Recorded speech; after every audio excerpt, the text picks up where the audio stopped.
rocking with you if they think it's good. They always gonna ask for permission, even though they got all the equity in relationship to move forward. But that person is gonna overprocess and overthink as well. So there's procrastination. So it shows up in different forms of personalities. And anybody that's watching, you one of them 4 personality types? Oh, for sure. Procrastinating somewhere. Yeah.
Just one day it's special.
What's up? Your boy Tay Biz.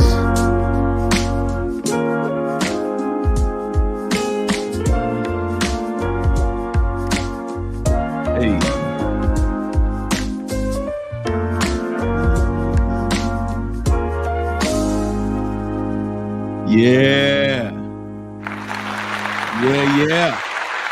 Yeah.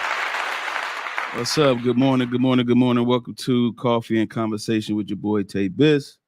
Coming at you real quick with a nice little sophisticated conversation, man. We're gonna have over some coffee. And look here, I got my mug with me. It says have faith, treasure family, enjoy friends. If you got your coffee, take a little sip with me real quick for the one time. We're about to have a good time today. Shamika Price, what's up? She said, good morning, Tay, and everyone. Everyone, if you're in the building right now, go ahead and say a little something to your boy. Put a little coffee mug in the chat if you're ready to have this conversation with me. This is going to be very interesting. He said, I got the same mug. That's what's up. Look, twinning. We're twinning, okay? Some people are winning. Some people are twinning. We're twinning right now. That's what's up. Miss Price in the building with the same mug as your boy. That's what's up. So I had some coffee right here, some dark roasted French toast flavored coffee from the Brooklyn Bean Roastery. All right. And then boy was slapping this morning. I ain't gonna lie. It is slapping this morning. Lena is in the building. What's up, Lena, with the coffee mug? I appreciate it so much.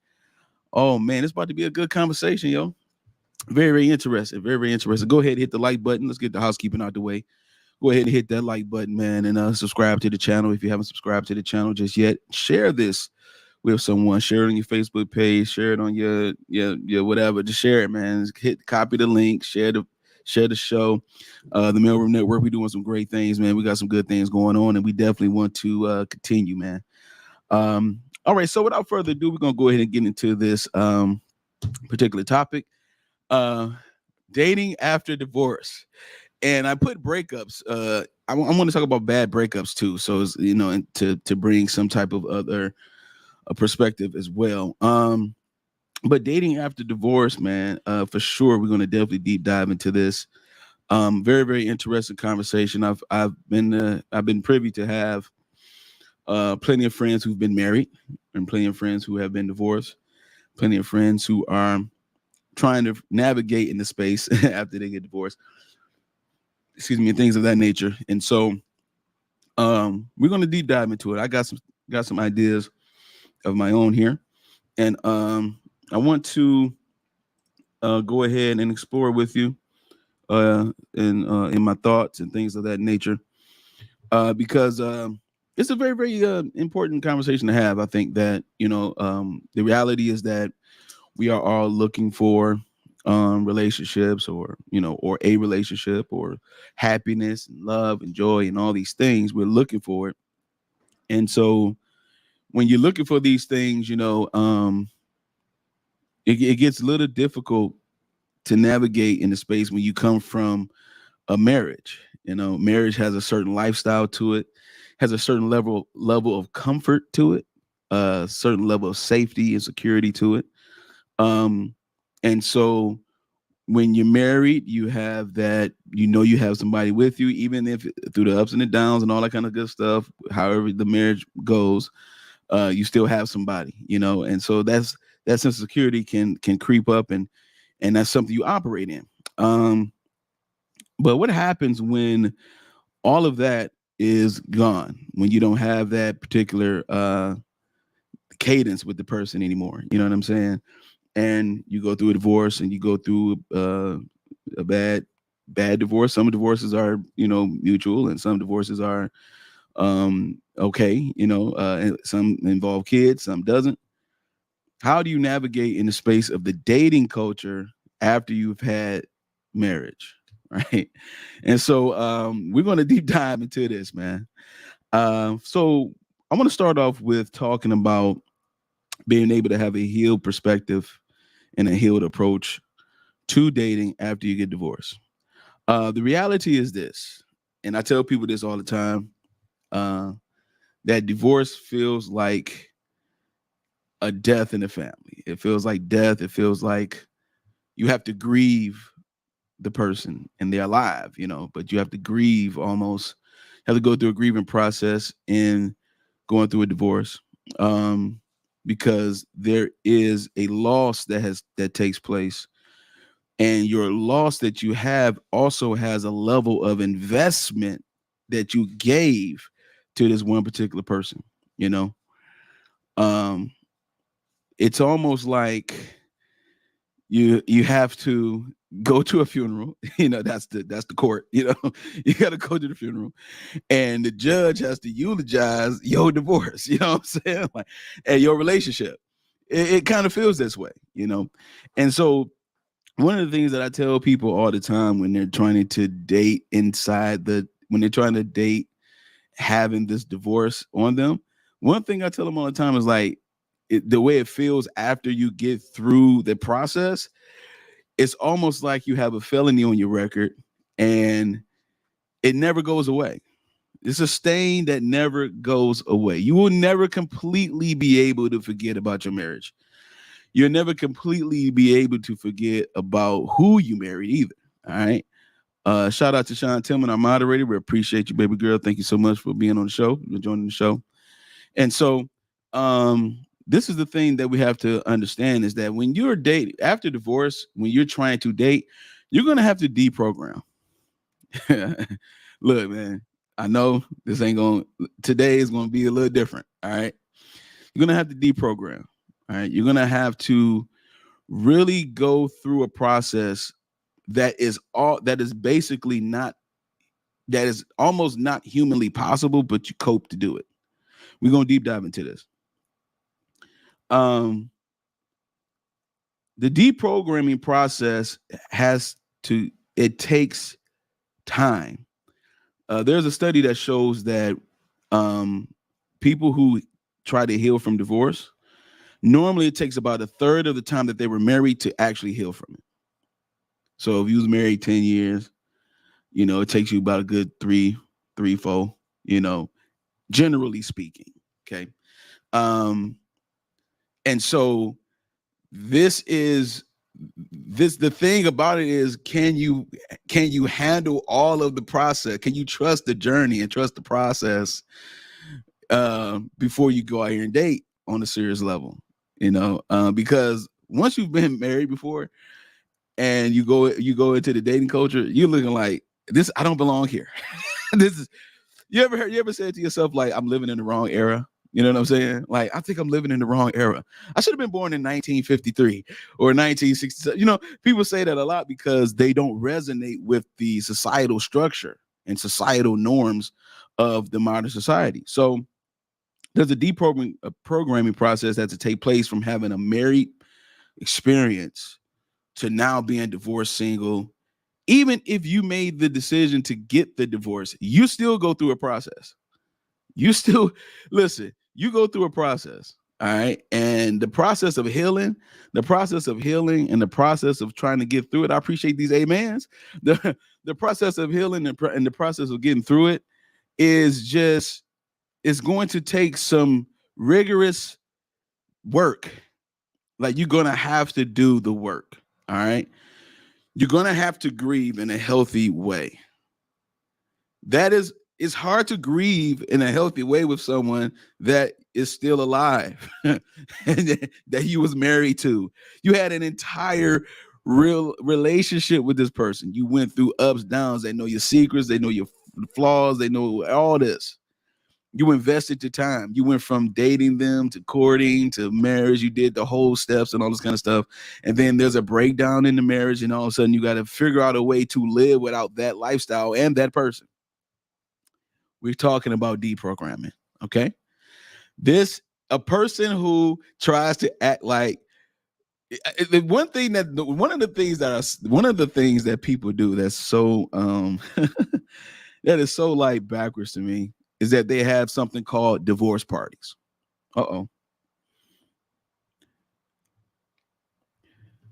Divorce parties.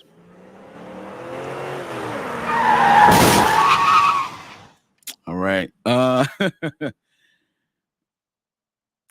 that is a way to cope with the loss. Everybody copes differently. Everybody goes through a different process. There's an initiation, there's an initial feeling, and then there's a reality check. I hope y'all. I'm glad this is live, so I can always revert back to this because I'm coming off the top right now. Initial feeling and then reality check. Your initial feeling could be like, "Oh, I'm so glad to get away from him," and man, she was getting on my nerves. I'm so happy to be by myself. Blah blah blah. And then you have this feeling initially, and then you go through a reality check. You start realizing how disconnected you are from society when it comes to relationships and dating. You're trying to figure out even how to even do that anymore. There's a reality check in this, okay? And people who, again, statistically speaking, people who get married the second time, it's like at a 60% rate. Most of the time, those people that do get into a second marriage, that they knew that person either before, during, or immediately after their divorce, their marriage. Okay. And most of the time, the second marriage lasts a little bit longer than the first one. Just a little bit. But for the most part, there is still some type of disconnect that happens, and then they try to figure out, well, why did this happen again to me? Well, because you didn't really deprogram. You didn't filter out all of the grief and hurt and pain and disappointment that you felt within yourself. And there's something else that's in you called resentment. Resentment is another level of anger. Resentment is like anger with handcuffs. It's like resentment holds you in the same spot, and so you start resenting yourself. Now you could be a functioning resentful person. You resent your marriage. You resent I got married young, and you resent who you married. And I never did. If I knew what I knew then, what I knew now, I would have never did it this way. I would have did this, that. Listen, man, that level of resentment, you're gonna have to heal from it. If you want to be in this dating culture is ruthless. You understand me? This dating culture is ruthless. There is no structure. Everything is casual. So when you go from a structured relationship that has safety, that's real, true, and connecting, you have that connecting proclivity and dynamic with someone, to leaving that alone and then going into this space of casual, it's much ado about nothing. It's just whatever is whatever.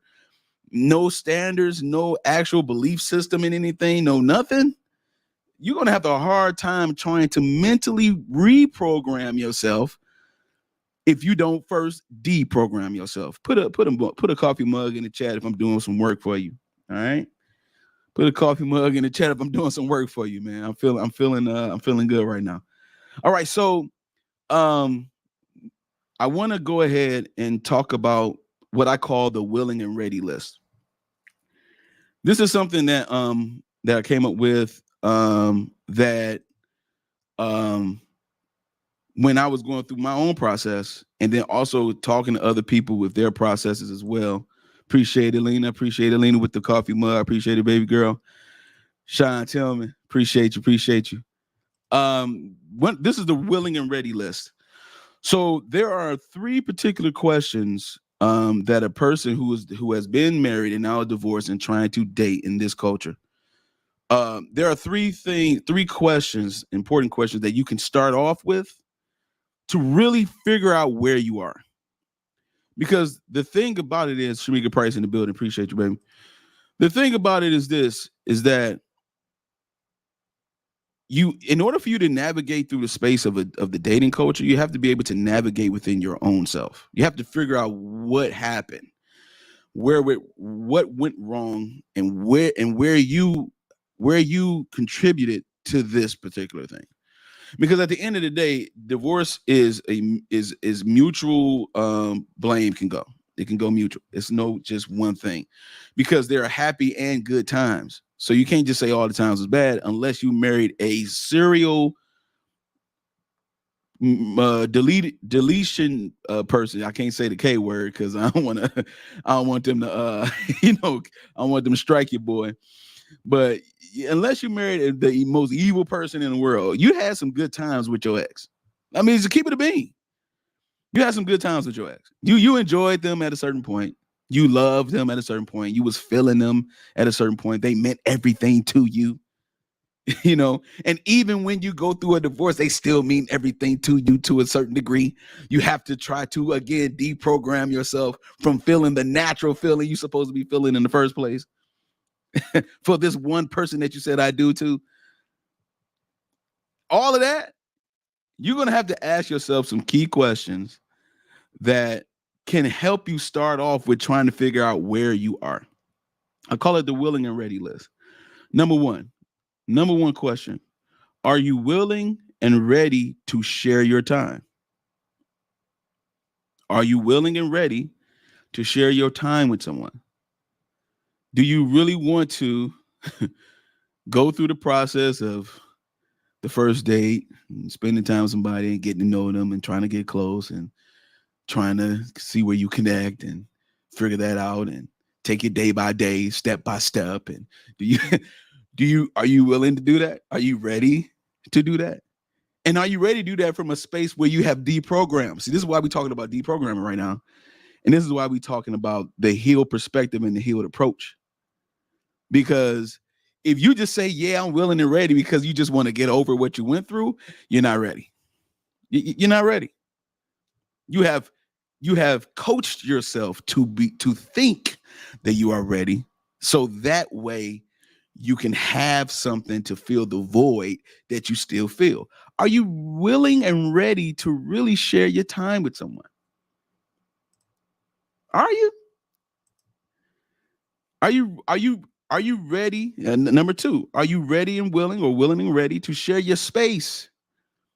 To share your space, to share your life, your space, the part of you that's intimate, just where you dwell at.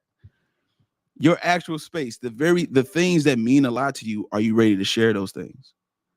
The people that mean a lot to you, are you ready to share your things? That's your space. Your inner circle, that's your space. Those are people are there because they have gotten to a place where they can be in your space. You allow them in your space. Are you willing to share that?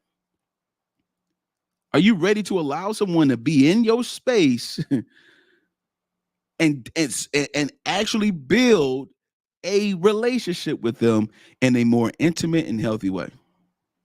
Or are you still resenting the marriage you had? Are you still resenting the divorce? Okay. The dating culture, I told you guys in episode number 2 of Coffee and Conversation, there's 4 types of daters. This is my own intellectual property. This has nothing to do with nothing that I researched, nothing like that. This is something that God gave me. The 4 types of daters: purposeless, serial dater, casual dater, the intentional dater, or you can substitute intentional with exclusive dater. You will run into one of those 4 at some point. And in episode number 2, there's a breakdown of how to describe what they look like, feel like, think like. Just go watch episode number 2. But the purposeless, serial, casual, and intentional dater. You come from a marriage. You only had to deal with one person that had to be intentional. One person that you had to trust. Only one person. Now you got to figure out, now you're going to have a roster of people. You're not used to no roster. You've been married 10 years. Well, you're disconnected. You have no idea how to really navigate in the space, because what happens is the dating culture evolves. It evolves. It's like the NBA in basketball. The Jordan era is different from the LeBron era. Now it's about to be the John Morant era and the all those guys. Jason Tatum era. Like every era has its own thing, and then something else trumps that thing, and then there's a new era. There's a new machine out here. Okay. This is not the same old, oh my God, I'm going to be able to get divorced and then find this man that's going to be chivalrous. He's going to treat me like everything because I used to be a wife. So since I used to be a wife, I could get this type of treatment over here in the dating culture. Baloney. Baloney. You got some high expectations for somebody who don't know what they're doing. So you got to be see, so in order for you to, that's why you got to deprogram, because in order for you to answer this question with health, like with the healthiness of being healed, someone in your space, that means you have a level of trust for them. That means that you had the same thing when you was married. And it's like, okay, man, I hope this doesn't happen again to me. Right? I hope this doesn't happen. I hope it doesn't end the way it ended before. Oh my God, I'm okay. I'm gonna give this a chance. So you start talking to yourself because you're like, because I want to have something honest and real and purposeful and meaningful, but am I willing and ready to share the space? Can I bring a level of just cooperation with this person? That's number 2. Number 3. My last willing and ready question. I have a whole list, but I'm just giving you the top 3 that I think is appropriate for this conversation. Are you ready, willing to share your vulnerability with someone? Are you willing and ready to share your vulnerability? Offer, share. Are you ready to do that? Are you ready to present that to someone? Oh, Jesus. I gotta have faith, enjoy, treasure family, enjoy your friends. Okay. That's a tough one. Because your vulnerability is where you relinquish and where you really start deprogramming. All right. So let's go into the deprogramming real quick, since we're on the vulnerability piece. It means to dissuade or to try to dissuade from strongly held convictions or firmly established or innate behavior. So in the dating culture, you would have to dissuade yourself from yourself and also dissuade yourself from the possibility that you would be everybody's cup of tea because you experienced marriage before. So you think you're a one size fits all catch. I've been a wife, I've been a husband. So, well, were you? Or were you just acting married and deep down inside you were operating in the spirit of resentment? Were you doing that? My man, for the Dub Gaming, good afternoon. Bro, hey, man, my bro, I appreciate you, man. Everybody subscribe to his channel. He do some good gaming stuff over there, man. Subscribe to the for the Dub Gaming. Jock, I appreciate you, my boy. The thing about it is that you have the experience of being married, so there is a level of expectation you have. So what happens is when those expectations don't get met, you get frustrated. Frustration is non-communicated expectation. Shout out to my big bro, AJ. Non-communicated expectation. You're frustrated because you did not deprogram properly. You still think that you're okay. You still think that everything is just fine with you because you're coping, because you're just going with the flow.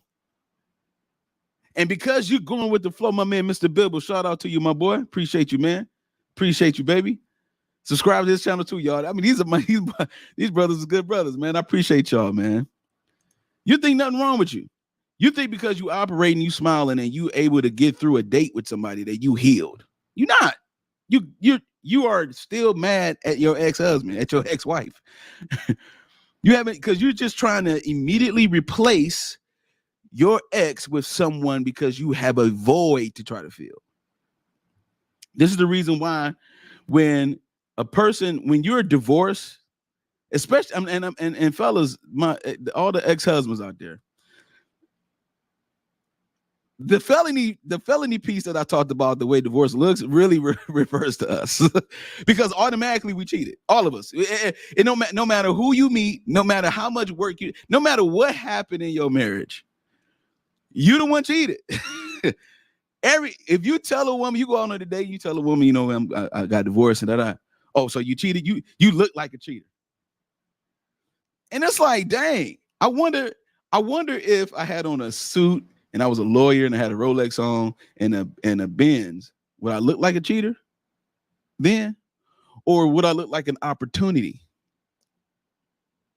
Y'all don't want to talk to me today. Y'all don't want to talk to me today, man. Is that what I look like? Like, seriously, what are we doing? We are trying to have an expectation like we had in our marriages. In the dating culture, you're gonna have to reprogram after you deprogram.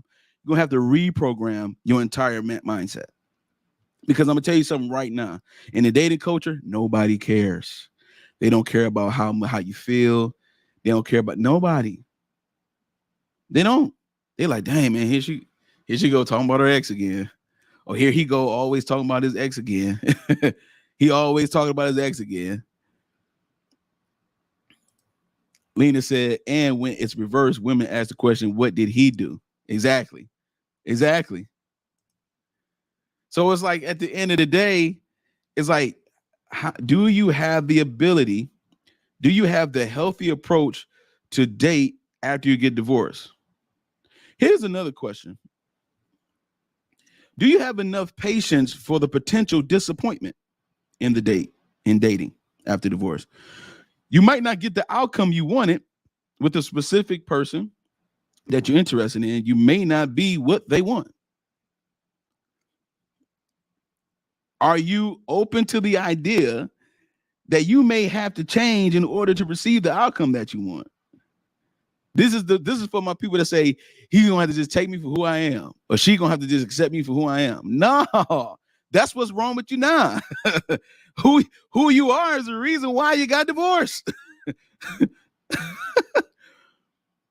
This is what it is. This right here is not for the faint at heart. You literally need to take some time alone and actually figure it out. If you just go after person after person after you've been through something like a divorce, people don't think a divorce is traumatic, and it is. Think about the worst breakup you ever did. Let's just stop talking about divorce for a second. Think about the worst breakup or disappointment you had with somebody. And you like, man, and immediately what you do is you like, you know what? I'm gonna never let that happen again. So you start making all these entitled demands on other people to try to protect yourself, when really you're just pissed off. And everybody looks the same to you. Everybody look like they cheated. Everybody look like they lied. Everybody look like they just out for your money. Everybody look like they don't know how to communicate. Everybody look like they don't understand nothing. Everybody look immature. Everybody. And then when it's time for you to deprogram, you like, dang, I don't know how to communicate either. Ooh, that hurts. So it's a hard process to try to deprogram. It's not easy. This is the reason why the statistics show that it takes about a third of the time when you was with somebody to actually get through, to actually get over them, or to get through the rigmarole of your feelings, of your hurt and your pain and your disappointment, all these things. It's going to take something called time. This is the reason why I said you have enough patience to go through a process of saying, hey, man, you know, I'm not getting the outcome that I want. The choices that I thought were out here are not out here. Well, what are you going to do about yourself? Because they was here before you got here. And now that you done broke up, and now that you're separated or whatever you were in your marriage, now all of a sudden, now you divorced and everything, you have the expectation of someone who's still married. You're going to have light bulb click. Hey, I'm not married anymore. This is a different sea of people I'm dealing with. You cannot have marriage expectations in the dating culture. I'm a queen. You was a queen in your marriage, in the dating culture. You're not. You're just a regular chick to these guys. I'm a king. No, you ain't, earthy dude. What was on it? Eric Benet? Never go, Eric Benet. Shout out to Jay-Z. You earthy and you got your feet touching the earth and touching the ground and doing all that kind of stuff. No, you ain't the king. You was the king in your marriage. Yeah, she looked at you as a king in your marriage, but out here in the dating culture, they don't see you that way. You look like a cheater, a liar, and you look like what I described. So everybody out here is what are they doing? They're just exchanging brokenness. They're just exchanging brokenness in hopes that they can find some type of commonality with someone. So if you can't, I'm gonna share something with you real quick. And this is a video of a man who was an actor. His name was Miguel Nunez. He was an actor.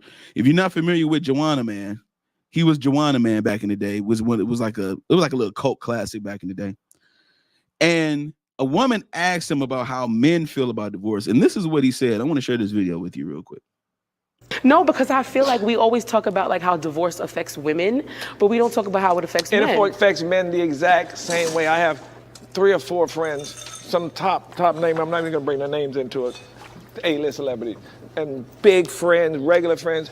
Every man, it affects them the exact same way. I know at least 3 people sane and like me. I don't give a about nothing. I literally considered suicide. Wow. I know 3 other guys literally considered it as well. It is exactly as devastating to a man as it is to a woman. Really? Absolutely. No, because. Did you hear what that man said? I told y'all it feels like death. Y'all thought I was playing. Now that's one man who has, he said, 3 gentlemen that had the same mentality. He represent a monstrosity, a sea of men that feel just like that. You lose your children, you lose your security, you lose, even if it is your fault, you still feel the loss. Even if it is your fault, even if you stepped out.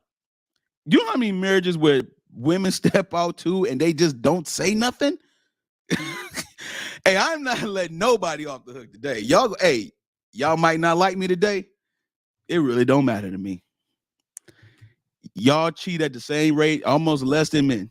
2% difference, 28% men, 26% the other time women is cheating. And then there's a big gap where women are not saying nothing, just like men don't say nothing. We're doing the same thing to each other. Just one got caught, the other one didn't.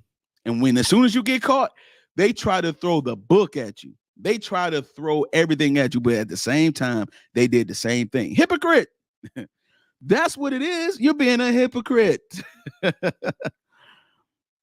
You're being a hypocrite. Now you have ammo to use against the person that you really wanted to leave in the first place. You just didn't have a real reason to leave. So we talked about one time on the Mailroom Show, we talked about scapegoating. Scapegoating. This is my opportunity to use this as a reason to leave. It could be the most minuscule opportunity, but you will blow it up because you really didn't want to get married in the first place. This is why I say a lot of people act like they were they were wives and husbands, but really you were just acting married. That's all you were doing. You were just acting married, playing a role until you had a good opportunity to say, I just want to leave. I just want to get out of here. I'm not happy.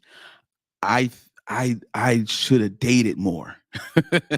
I should have dated more before I got married. Really? You should have. So you mean to tell me you would prefer to have a high chance of getting hurt more than to be with the one who actually got your back, actually there? Think about some of the stuff. We always talk about marriages and stuff like that, but think about how you operated. Think about what you allowed. Think about how you allowed yourself to be treated. It ain't one-sided, people. Think about this. Think about how you allowed yourself to be treated. Look into my eyes and tell me some of this ain't you.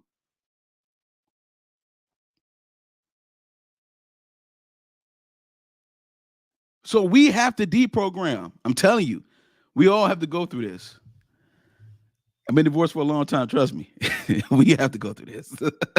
It's imperative. It's imperative. because you will spill over the resentment and the pain and stuff like that. You'll spill it over into the dating culture, and then people pick up on it. And like, oh, she been hurt before? Ooh, that's fresh meat. Let me show her a good time and be a gentleman, and let me have some casual sex with her. Since we're having casual dating, let me have some casual sex with her. And then if she try to make it serious, I'm going to be like, you know what? You knew what you was getting into when you first met me. You knew what this was when you first started talking to me.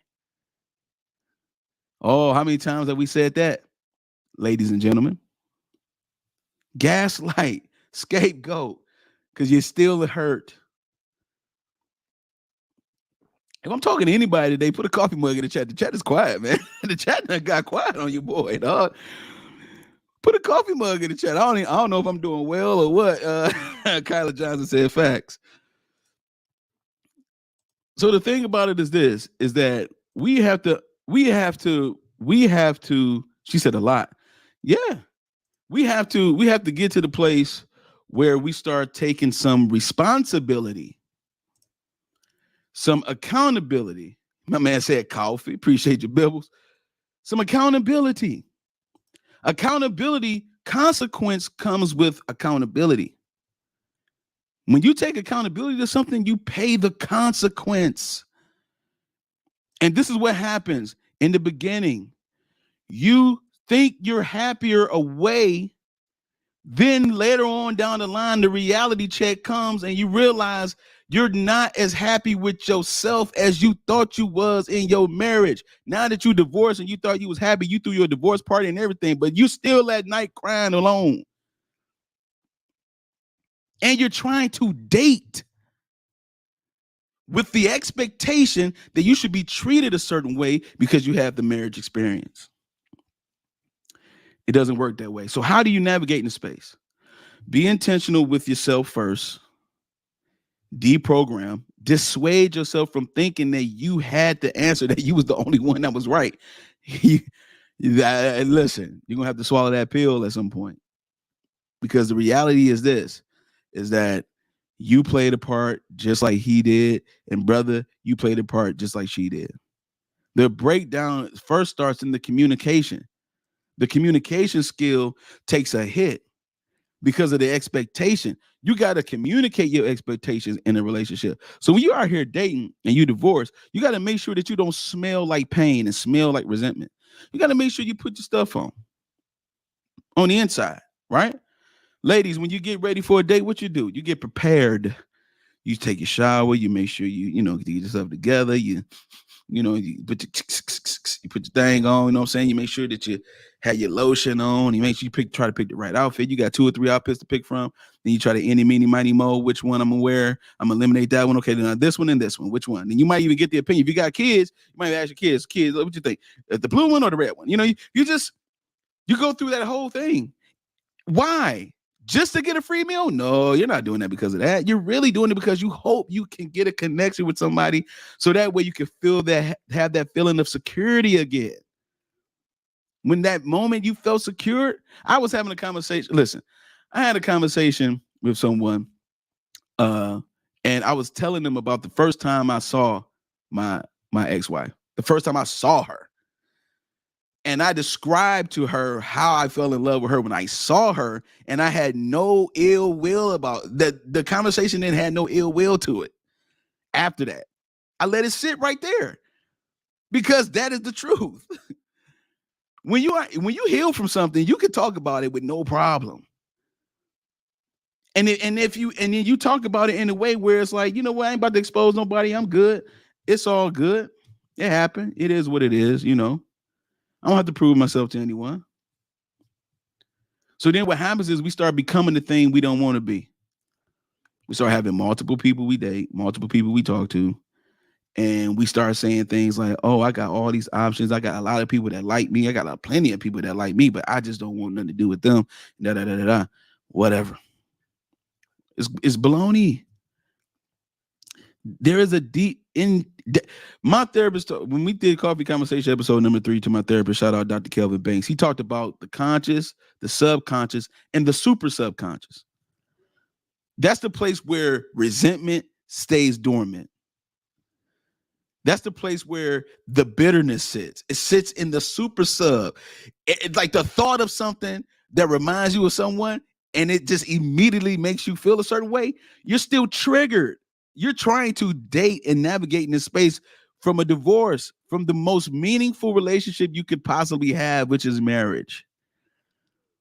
And then, and again, I'm not going to leave out my people that had the bad breakups because you were heading in that direction. Y'all started living with each other. Y'all started doing all that kind of stuff. Y'all started helping each other out with bills. Y'all did all that. And it's like, yo, I put the cart before the horse. Dang. I loved her. I'm like, yeah, but you put the cart before the horse though, my boy. You know what I'm saying? I said, then on top of that, you upset. Now you get upset with everybody, bro.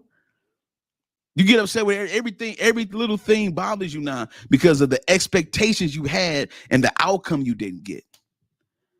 So I got to chill, man. I got to chill my mind. Be like, man, let me get this together. Let me get this together because right now, it ain't popping right now. So dating after divorce. I'm going to go ahead and put the link in the chat. Go ahead, put the link in the chat. The link is in the chat if you want to come up and holler at your boy real quick. We're going to take a brief commercial real quick. I'll be right back. But if you want to come up, go ahead, hit the link and I'll be right back.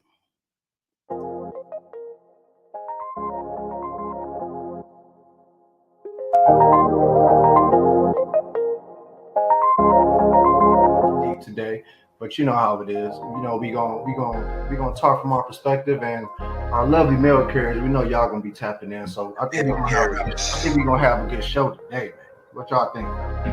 Sure, absolutely. Hey, school here. Oh yeah. All right, man. Y'all ready? Let's go. All right, man. First topic of the day, fellas. Does a man's weakness in women cause him to be double-minded?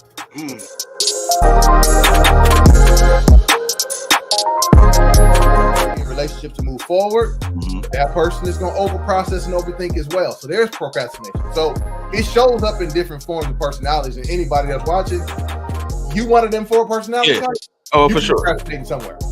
Yeah, for sure. It's a lot of people that's like that. I know for sure. I know I'm like a mixture of the analytical, for sure. Think too much sometimes. Overthinking to be like, you know what? Let me just wait till I get some more info. Yeah. You know, I need some more. I need some more. More, then you need some more. Yeah.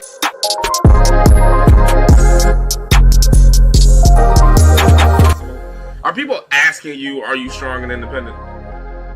Like I can see it from that nature, but in a normal dating atmosphere, if I recall, I don't be asking those type of questions. You know what I'm saying? That's why we're trying to relate the fact that this doesn't have to be said.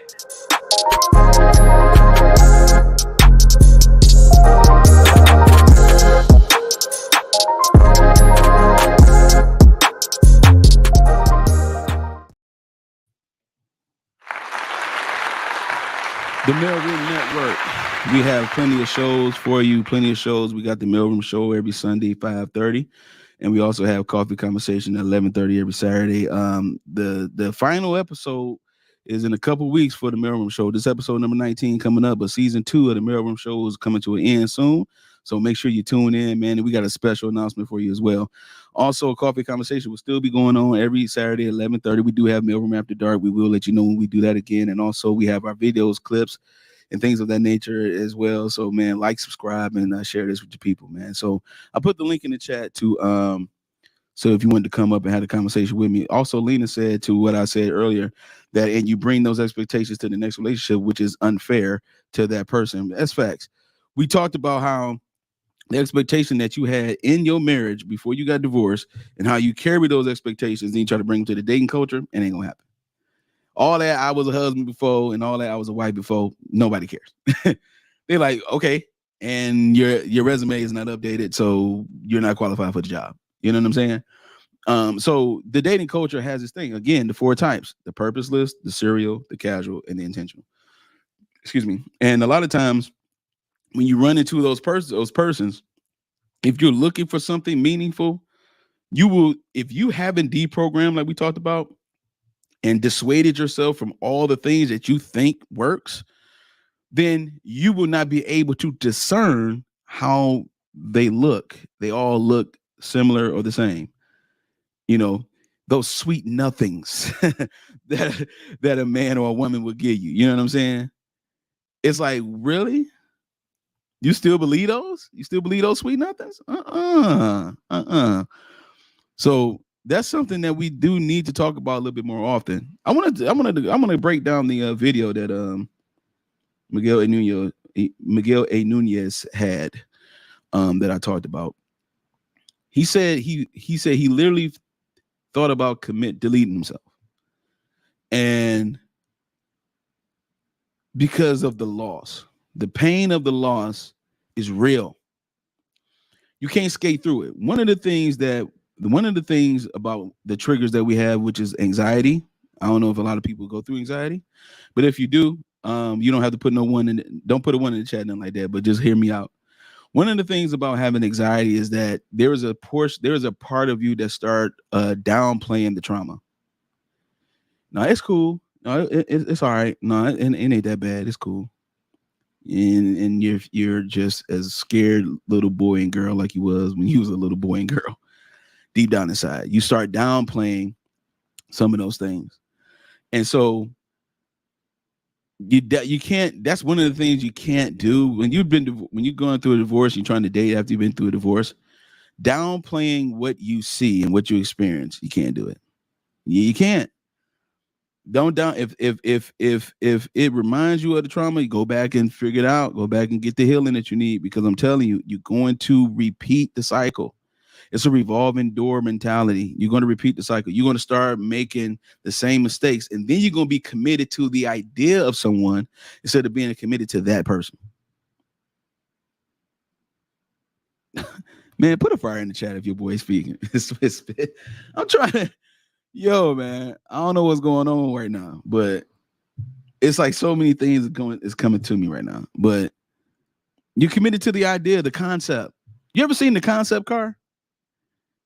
They don't sell the concept cars. They don't sell the concept cars. You know why? Because it's just an idea of something. It's just a we might go in this direction type thing. You're committed to the idea, not the person. The person has shown you that they're not qualified.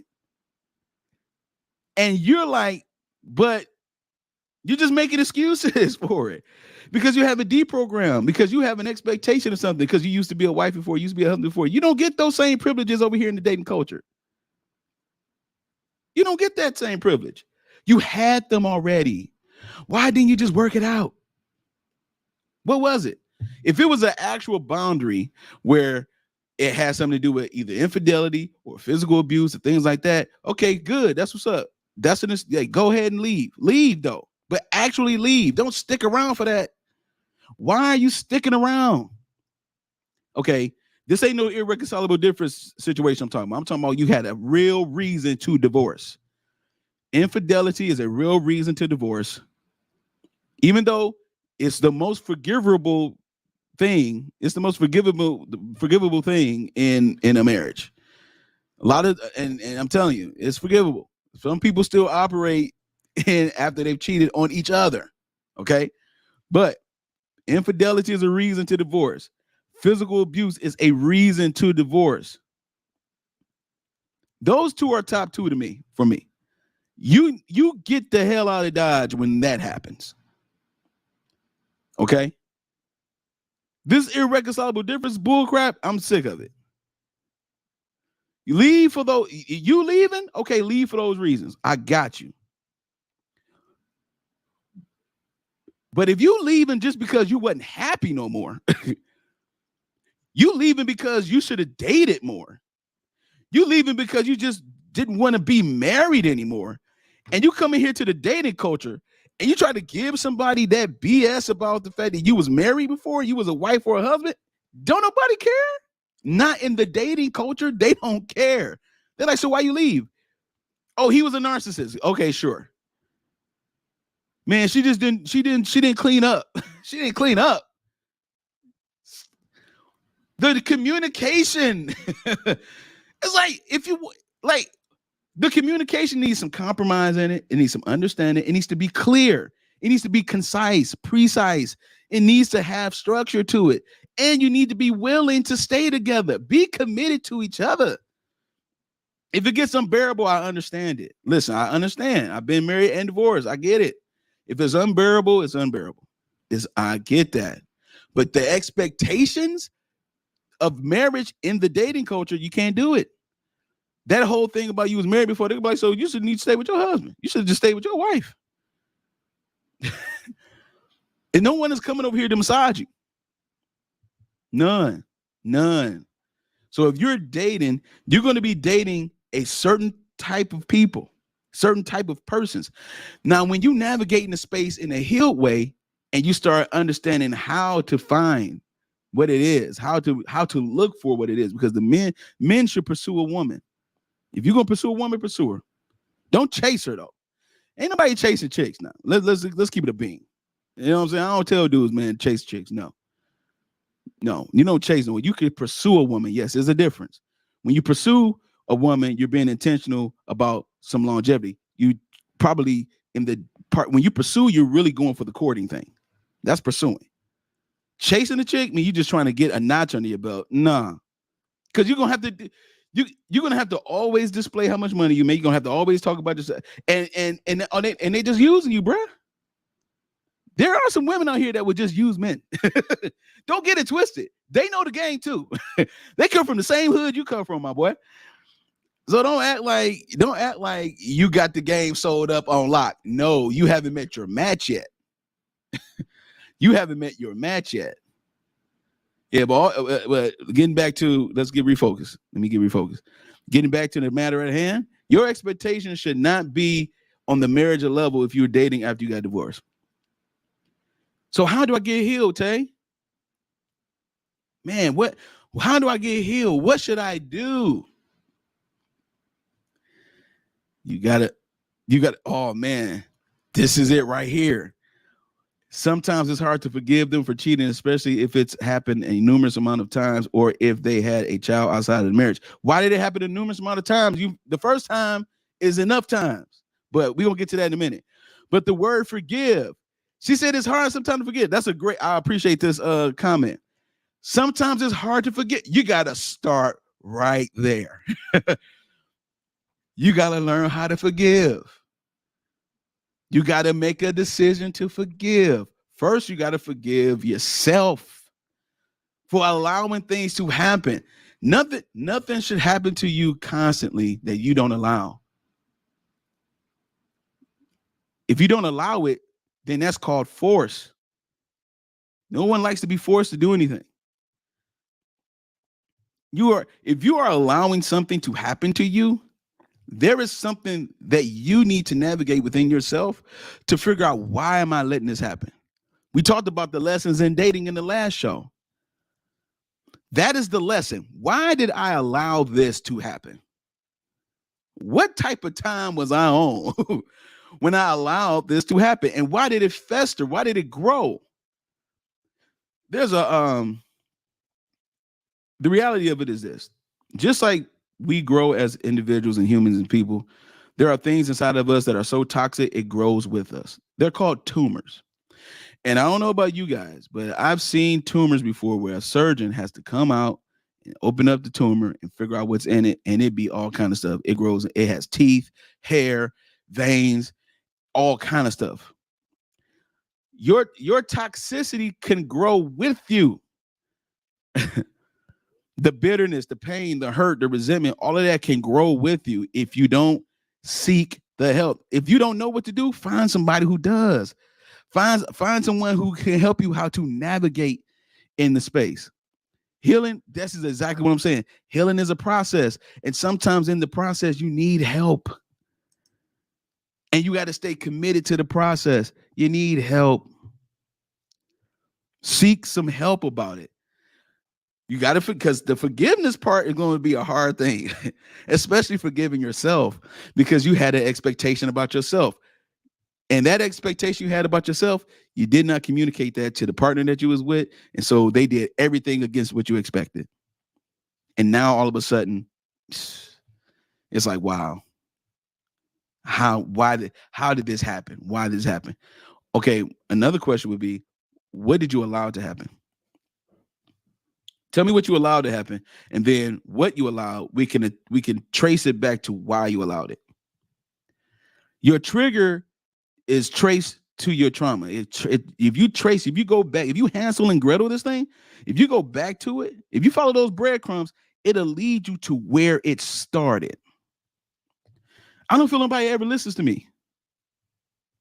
Why you feel like nobody ever listens to you?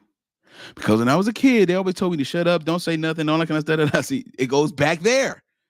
Okay, let's go back there and find that person, and you forgive and heal that person, or you encourage that person, so that way now the trigger will not be so prominent in your reaction. It takes time to do this. This is the reason why I asked that question, and the questions that you need to ask yourself when you divorced and dating. Do you have the patience? Do you have enough patience for the potential disappointment because of you not getting the outcome you want in the dating process?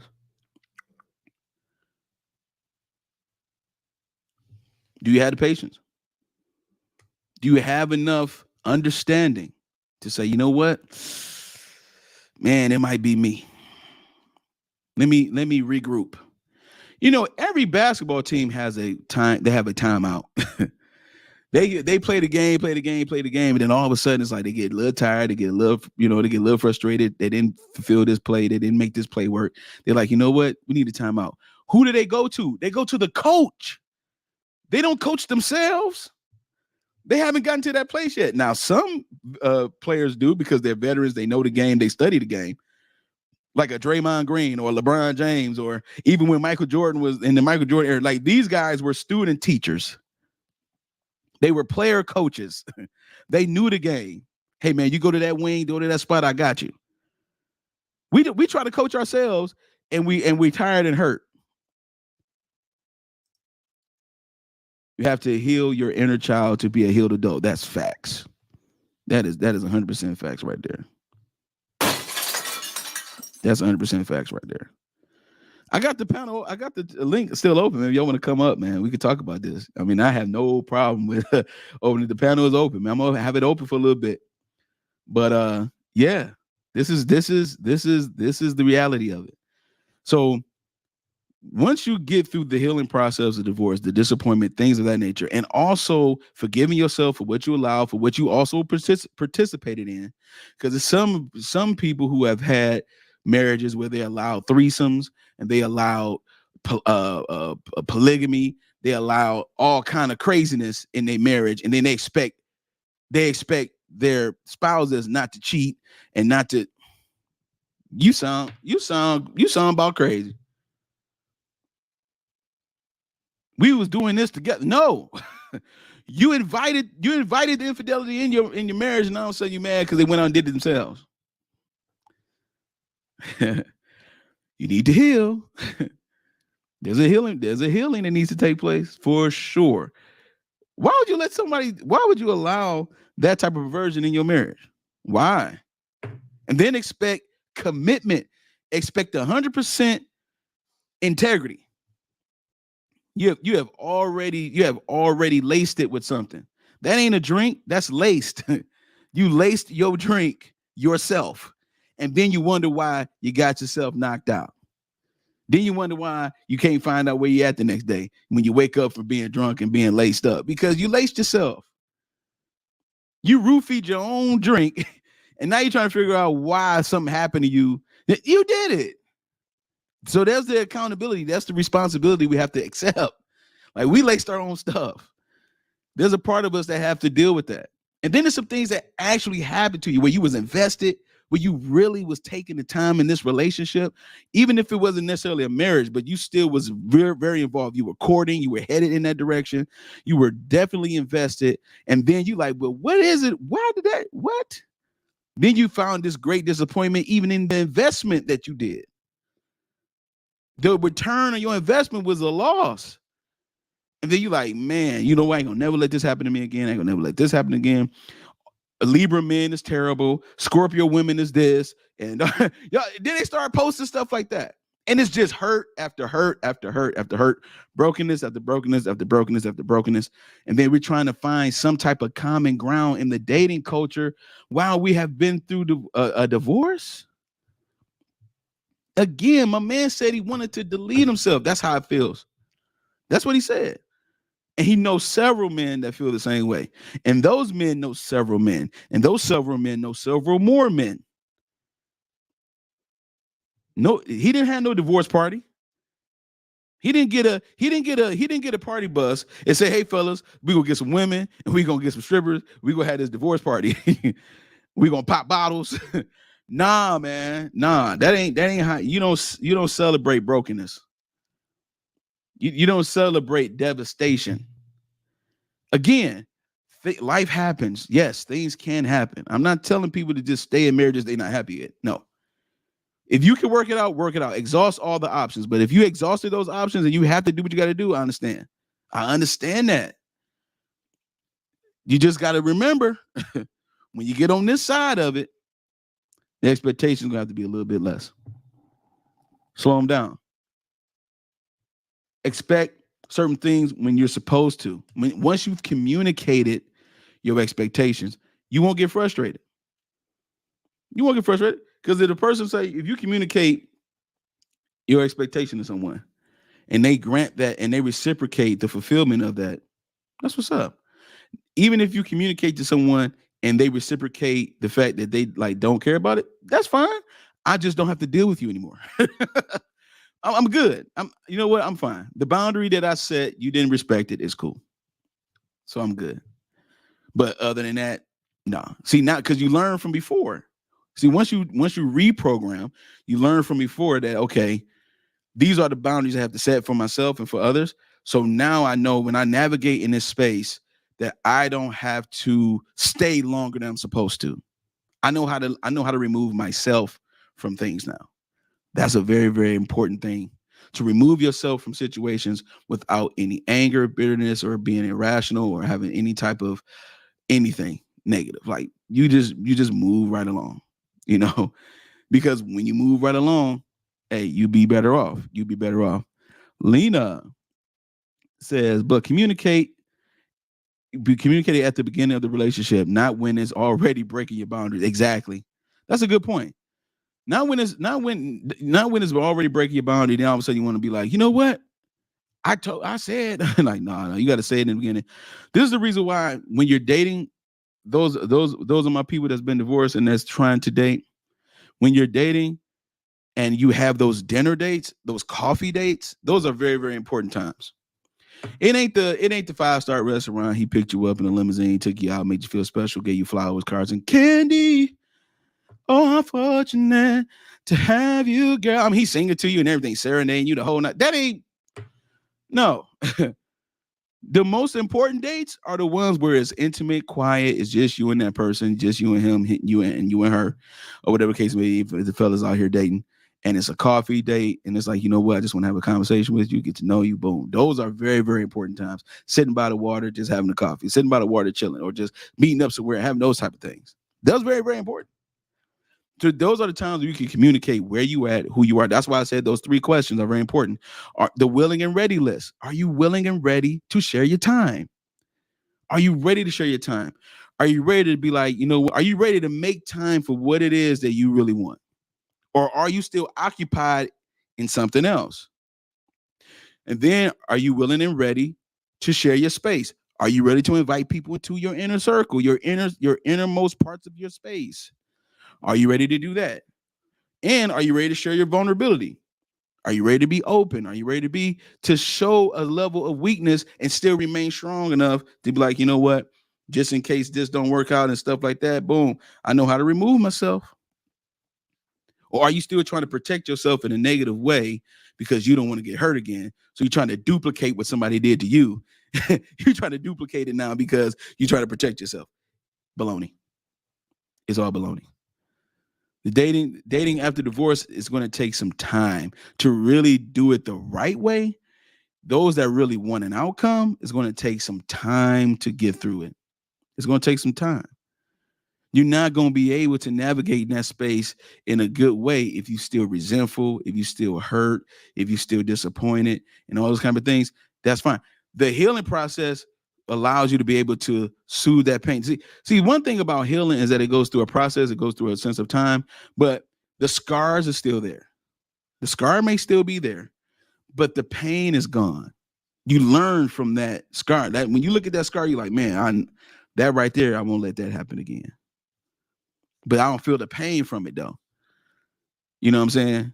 I remember when I was a kid, I used to jump off cars and garage and land on mattresses and stuff. I was in the hood, man. We tried to look back in Detroit, man, in the hood back in the late 80s and early 90s. We was making fun. We had to create our own games. You know what I'm saying? Bubblegum in a dish. How many bubblegums do you? We was out here. You know what I'm saying? We just coming up with stuff.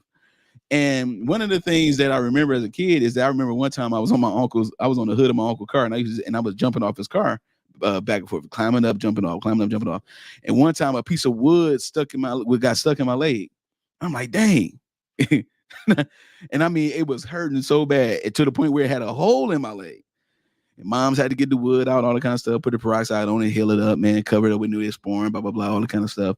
And then the scar is still there, but the pain is not. And I still was doing adventurous stuff, but I remember stay away. I remember now when I do that again, don't do it like this. Do it a different way, because the way I did it this time was not the right way. You feel me? So that's all it is. That's all it is. Can you actually get remarried after a divorce and be happy? Yes, you can. It's possible. It is definitely possible, but you got to get through this process first. Because this process is going to be very, very vigorous. It's going to showcase some things that you like, man, I did not know that was in me. But but I got to fix that, and it's nobody else's fault. It's nobody else's responsibility. I have to fix that. And I'm gonna do that. Yes, there are some people that will use you and persecute you, do all kind of stuff to you in a relationship. And that's when you got to get out of Dodge, right? If you stay too long, then something's wrong. Something's wrong. And so we got to make sure that we properly place the accountability, properly place it. And it starts here. And then the boundary set is there so that way no one can get through that threshold. So that way you won't be triggered by certain things. And if you are triggered by certain things, you can still have it in a way where it won't devastate you. You relive those feelings all over again. Like you don't have to, once you are healing from that, you don't have to worry about reliving the emotion like it just happened. Yeah, you got to do some more digging, and you got to do some more. You got to give yourself some more time. Be patient. You don't have to rush your growth. This is your life. You just living. Just keep living, man. Every day, day by day, keep living. Every day, somebody's gonna like you, somebody's gonna hate you, somebody's gonna love you, somebody's gonna be disrespectful, somebody's gonna try you, somebody's gonna, support you. You're gonna have an influx of people that's doing different things. But at the end of the day, as long as you go through that process and you know that you good, you can do this. You can navigate in this space in a healthy way. So don't waste too much time with trying to figure out, well, he did this or she did this. Nah. Figure out what you really want and be intentional about what it is you want. Be comprehensive about what it is that you want and operate in that space. So that way you can make the best decision possible in your dating decisions. You feel me? All right. The show is a wrap. Again, I didn't see nobody want to hop on, so I'm going to go ahead and close it. But, hey, I appreciate everybody rocking out with your boy for Coffee and Conversation. We are here every Saturday at 11:30 a.m. And get your coffee mugs ready, man. We're going to have a good conversation. Also, tomorrow, Sunday, 5:30, the Mailroom live right here on the Mailroom Network. We're going to be talking about, are women willing to still build with men? Are they? Yeah, we're going to talk about that. We're going to come from a perspective that might be a little different. Who knows, right? Until next time, it's your boy Tay Biz, and keep your coffee and your conversation brewing, and we out.